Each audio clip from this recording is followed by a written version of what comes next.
Hello friends, good morning जी। दोस्तों, आप लोग कैसे हैं? स्वस्थ होंगे, मस्त होंगे, जिंदगी को बहुत खुशी के साथ इंजॉय कर रहे होंगे। आप देख रहे हैं आपका अपना प्यारा चैनल सुनीता शर्मा ब्लॉगर्स के साथ। जी हाँ फ्रेंड्स, फिलहाल मैं गार्डन में आई हूँ। गार्डन में आकर के मैंने सोचा चलिए थोड़ी सी खुली खुली हवा ले लूँ और साथ ही आप लोगों से बात भी कर लूँ। फ्रेंड्स, अब आप कहेंगे कि हाँ, डेली गार्डन में घूमती रहती क्या? चलिए मैं बता देती हूँ दोस्तों, ये जो गार्डन है ना मेरे अपने शहर में, बिल्कुल ये मान लीजिए हार्ट है, यानी बीचों बीच में। हाँ, तो ये आबू रोड का शांति कुंज है और शांति कुंज में फ़िलहाल बहुत शांति बड़ा पीसफुल है। और फ्रेंड्स, यहाँ पर कुछ साफ़ सफाई कर्मचारी घूमती रहती हैं, महिलाएं, और इसलिए मुझे भी थोड़ी सी पावर मिल जाती है। चलिए सबसे पहले तो मैं इस बैग को उतार दूँ और आपसे बात कर लूँ दोस्तों कि मैं आज कौन सी खास आपसे बात करने जा रही हूँ। जी हाँ फ्रेंड्स, आज मैं शिवरात्रि के बारे में बात करने जा रही हूँ। दोस्तों, इस शिव जयंती पर बाबा की मैं मुरली सुन करके आई हूँ। मुरली आप सोच सकते हैं शायद, अगर आप नए होंगे मेरे चैनल पर, कि हाँ, श्री कृष्ण जो मुरली बजाया करते थे और उस पर गोपियाँ कैसे दीवानी हो करके बस अपनी सारी सूझ बूझ खो करके आ जाया करती थी।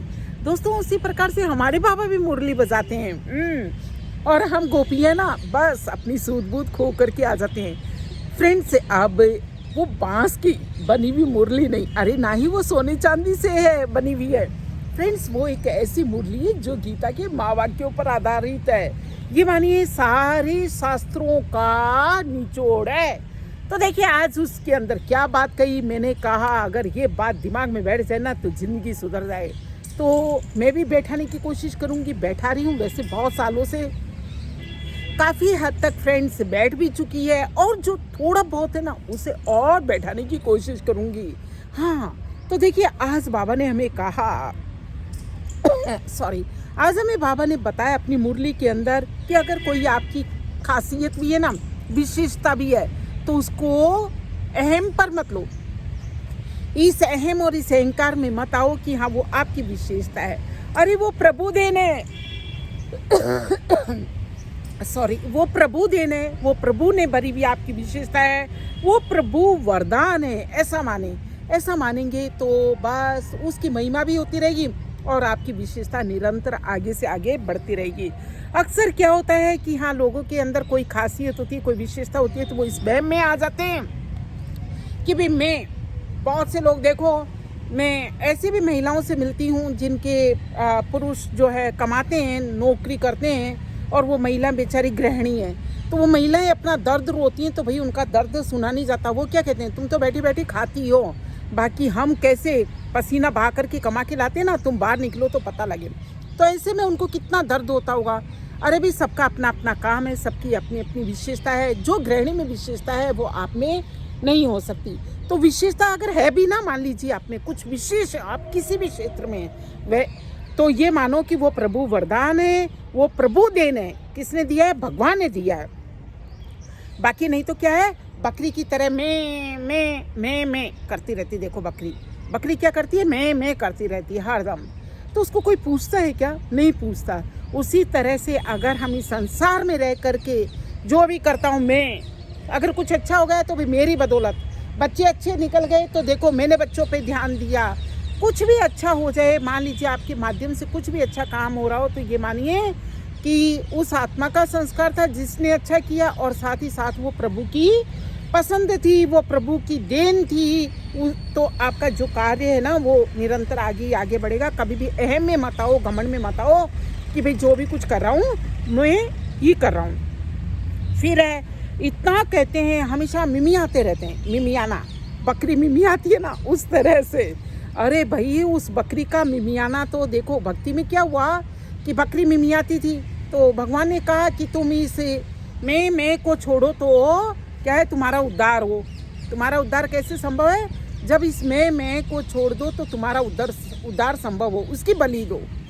अब लोगों ने क्या किया, भक्ति वालों ने खिला करके बकरी को, और बेचारी बकरी को ही काट दिया, यानी उस मैं को खत्म कर दिया। अरे अंदर के मैं को खत्म करो, अंदर के मैं को खत्म करो और ये बदलाव करने की फ्रेंड्स हमको शुरुआत ज़रूर करनी चाहिए अपने जीवन के अंदर।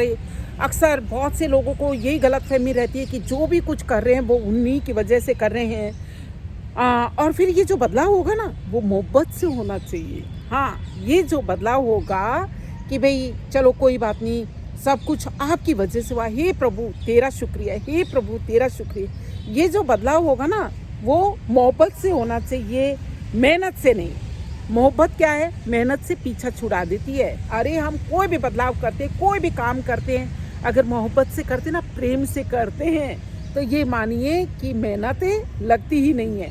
कोई तो हॉबी होती ना आदमी में, उस हॉबी की ओर ही देख लो आप कि उस हॉबी की ओर अगर हम लगते हैं तो हमारी मेहनत नहीं लगती उसके अंदर, क्योंकि हम उस काम को मोहब्बत से करते हैं। तो इसी तरह से अब बस आज मैं ये कहूँगी कि शिव जयंती की आपको अग्रिम शुभकामनाएं, अग्रिम। आगे से आगे आपका जीवन खुशनुमा हो, आपका जीवन खुशियों से भरा रहे।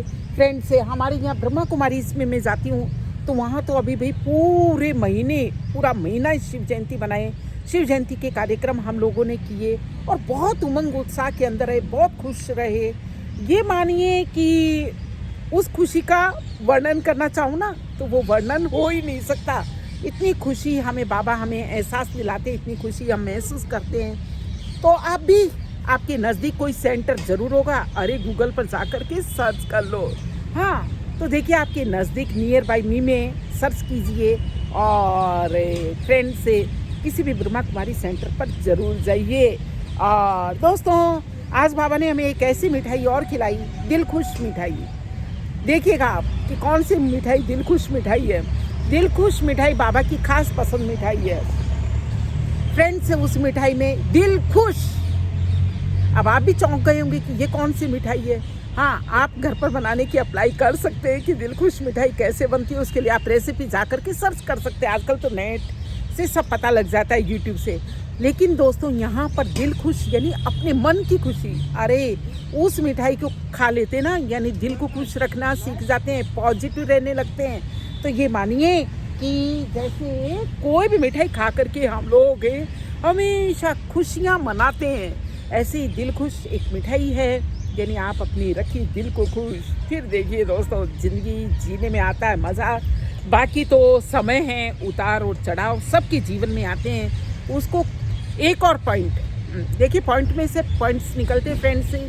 मैंने भी इन मुसीबतों का बहुत सामना किया है, लेकिन फ़िलहाल आज मैं ये कह सकती हूँ कि उन मुसीबतों से मैं उभर चुकी हूँ और वो उभरी में मेरे बाबा की वजह से। क्योंकि हमें डेली हमें पॉजिटिव वाइब्स देते रहते हैं, डेली हमें शिक्षा देते रहते हैं। एक और बाबा का ये कहना है कि बातों को स्टॉप करो भाई, फुल स्टॉप लगाओ, फुल स्टॉप लगाओ।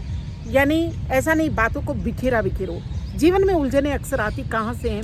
क्योंकि हम बातों को बढ़ाते हैं। तो बातों को बढ़ाना बंद कीजिए। ऐसा नहीं कि बाबा के यहाँ आने के बाद में आपके जीवन में बातें बंद हो जाएंगी, ये कोई गारंटी नहीं है। बाबा कोई वरदान ऐसे भी नहीं देते हैं कि भाई हाँ कि तुम्हारा एकदम ऐसा कोई चमत्कार भी नहीं करते बाबा। लेकिन ये ज़रूर है कि जो ज्ञान देते ना वो भाई बहुत बड़ा निचोड़ है और वो हमको पॉजिटिव रहना सिखाता है, वो हमें ये मानिए सकारात्मक रहना सिखाता है। तो बाबा ने कहा है कि फुल स्टॉप लगाओ, यानी बातें आने बंद नहीं होंगी, ये कोई गारंटी नहीं है। लेकिन ये ज़रूर है कि आप बातों को बंद तो कर देंगे ना जो नेगेटिव हुई होंगी, और उन बातों को बंद कर देंगे तो आधा जीवन वैसे ही सुलझ जाएगा। क्योंकि हम तो क्या है पीछे देखने के आदी हैं। हाँ, उसने मेरे साथ ऐसा किया था। और जब हम ये बंद कर देते हैं तो बस जीवन बन जाता है सुहावना। फ्रेंड्स फिलहाल अभी इन दिनों काफ़ी कार्यक्रम चल रहे हैं हमारे यहाँ पर ब्रह्मा कुमारीज़ के, और आप भी उसको एंजॉय कर सकते हैं। मैं अपने चैनल पर डालती रहूँगी। और साथ ही एक मेरी आपसे गुजारिश है, प्लीज़ मेरे कहने से, अरे बाबा ने मुझे जिम्मा दिया है कि हाँ घर घर जाकर के दरवाज़ा खटखटाओ। दोस्तों मैं दरवाज़ा बस आप ही लोगों का खटखटा रही हूँ। हाँ, आप ही लोगों से ये गुजारिश कर रही हूँ, अरे एक बार तो बाबा के घर जा कर के देखो, यानी ब्रह्मा कुमारी जी विश्वविद्यालय। सिर्फ एक बार जा कर के देखो, और 7 दिन का, प्लीज़ 7 दिन का कोर्स कर लो। फिर तो आपको खुद ही पता लग जाएगा कि आप वहाँ से लौटेंगे या नहीं लौटेंगे। और एक और बड़ी बात है, जो गलतफहमी अगर हो तो वो भी मैं दूर कर दूँ कि वहाँ किसी से कुछ भी लिया नहीं जाता। अरे बिल्कुल मुफ्त में, यूनिवर्सिटी में पढ़ते हैं आप, बिल्कुल मुफ्त में। तो चलिए फिलहाल चलते हैं आगे की तरफ। जी हाँ दोस्तों, तो इस तरह की वीडियोस देखने के लिए फ्रेंड्स से अगर आप मेरे चैनल पर हैं नए तो सब्सक्राइब कर दीजिए, और अगर हैं पुराने तो अब बस ब्रह्मा कुमारी जाने की तैयारी शुरू कर दीजिए। फिर मिलते हैं। जय हिंद, जय भारत, वंदे मातरम।